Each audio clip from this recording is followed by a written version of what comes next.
حضرت عثمان رضی اللہ عنہ چې به کله قبر لراغی او بدرید نو او به جړل دونه به جړل حدیث کې راځي چې دا ګیره به د اوخ کو نه لمده شوه دونه به جړل حالانکه څومره لوی صحابي دی رسول الله صلی الله علیه وسلم یو ځل نه څو ځله د جنت زیری ورکړی د احد په غر باندې حضور پاک مبارک ولاړو صحابه ورسره دي څوک دي ورسره ابوبکر صدیق او عمر فاروق او حضرت عثمان رضی الله تعالی عنهم او دې کې زلزله رااله نو حضور پاک دا پوند اوچته کړه او دې غر لهرو بروله داسې اسکن احد غلشه احد ته خبرې پتا څوک ولاړ دي انما علیک نبی یو در باندې پیغمبر ولاړ دی و صدیق یو ابوبکر ګوره صدیق وته وای دا ډېر لویه خبره ده صدیق ابوبکر در باندې ولاړ و شهیدان دو در باندې جمدي شهیدان ولاړ دي یو حضرت عثمان ته اشاره وه او یو حضرت عمر ته اشاره وه دا پیشنگویی وه او مقه حضرت عمر فاروق رضی اللہ عنہ په مدینه منوره کې په جمعات کې شهید شو په دغه چوو په چاړه باندې دوه مخې د چاړه او حضرت عثمان رضی اللہ عنہ په خپل کور کې د قرآن تلاوت ته ناست دی او باغیان پرې ورلو د قرآن شریف د پاسه شهید نو پیغمبر مبارک ورته شهید ویلی دی او په جمدونه ورته شهید ویلی دی یو صحابي وی رسول الله مبارک زمونږ د خوانه پاسېده نو زه م ورپسې لاړم د پیغمبر علیه السلام د خولې مبارکې نه به خوشبو تله نو چې کوم نږدې صحابه و هغوی ته به پته وه چې په دې لار تللی دی ورپسې لاړم نو یو باغ کې دننه حضور پاک مبارک ناست وی ما وی چې راشه نن د پیغمبر علیه السلام د څوکیدارۍ سعادت حاصل کا نو ودرېدم په دروازه کې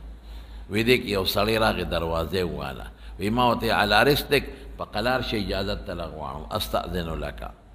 وی لاړم رسول الله مبارک نه مې اجازت وغوښتې الله رسوله څوک یې وی ابوبکر یم ما وی د الله رسول ابوبکر صدیق ته اجازت غواړي وی اجازت هم ورکه او د جنت زیری هم ورکه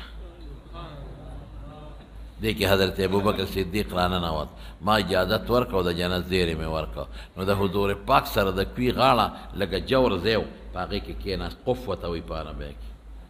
وی لږ ساعت پس بیا دروازه وډبېده وی مې علی رسلک په قلار شه څوک یې وی عثمان یم مې اجازت دله غواړم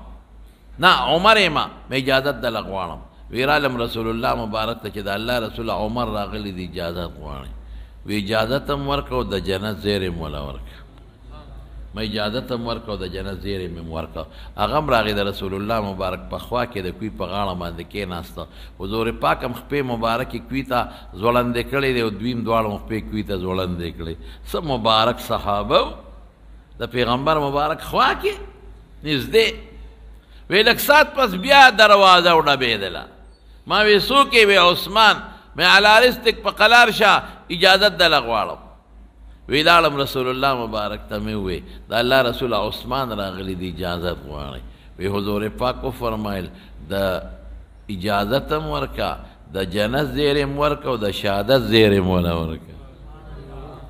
خو علی بلون یصیبه یو مصیبت به ورته رسیږي یو تکلیف به ورسره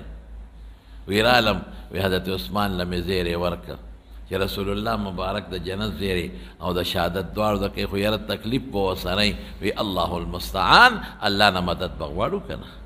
مدد الله نه غوښتلی کې نو یې راغی هغه چې کوم جور ځای و هغې کې رسول الله مبارک او حضرت عمر او ابوبکر ناست و ځای پکې نو دی ورته مخامخ کېناسته د کوي بلکل مخامخ نو د حدیث راوي وی ما خپل د دې نه یو اندازه واغېسته چې حضور پاک سره دا دواړه په هغه یو ځای کې کېناستل د دې دواړو قبرونه به نبي علیه السلام سره یو ځای وي عثمان رضی الله عنه بل ځای نو مخامخ کېناست نو دی به ورته مخامخ په بقي کې دفن کېږي دومره مبارک صحابي او د رسول الله مبارک یو لور و هغه پې واده وه چې هغه وفات شوه بله لور یې ورکړه چې هغه بله وفات شوه وی ارمان که زما درېیمه لور وی امه مې عثمان له ورکړی وي دونه یې خوښ او د تبوک په غزا کې بلا سامان راوړه حضور پاک ته پیش کړ یاره داسې انعام یې وله ورکه حضور پاک چې دا ډېر زبردست انعام دی وی عثمانه وی ته چې د نن نه پس څه عمل کې کوه په تا اسم نشته چې څه عمل کې کوه اسم نشته دا څومره لویه خبره ده مونږ خو یریږو او یو ځل حضور پاک داسې ډډه والې وه ناستو خپې مبارکې خورې وې او په دې لاندې خپویه صادر نو حضرت ابوبکر صدیق رضی الله عنه راغی هغوی مقصې ناستو بیا حضرت عمر فاروق رضی الله عنه راغی هغوی مغسې ناستو بیا حضرت عثمان رضی الله عنه راغی چې راغی نو حضور پاک نیخ کېناست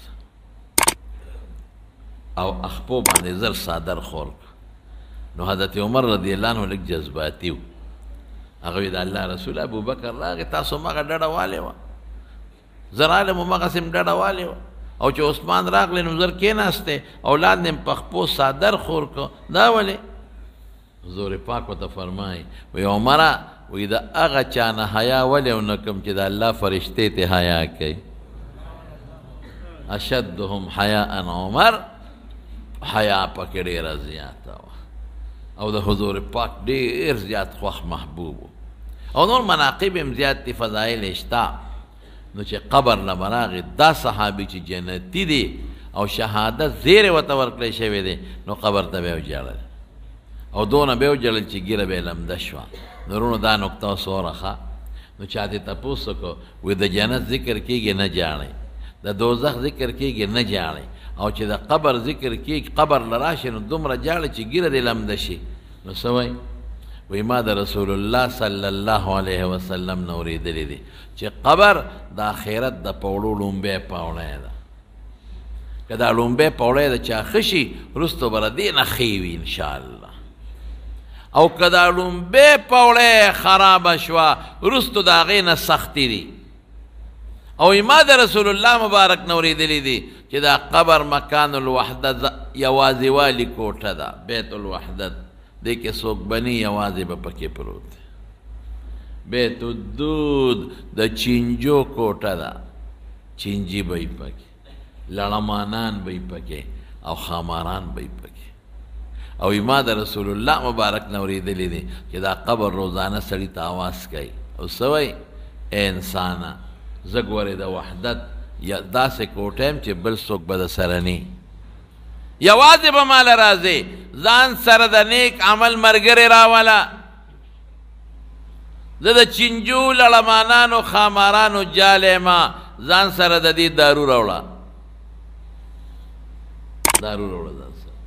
او زه د تیارې کوټه یم ځان سره د ایمان رڼا راوړه ګورې نو قبر دونه خطرناک شی دی چې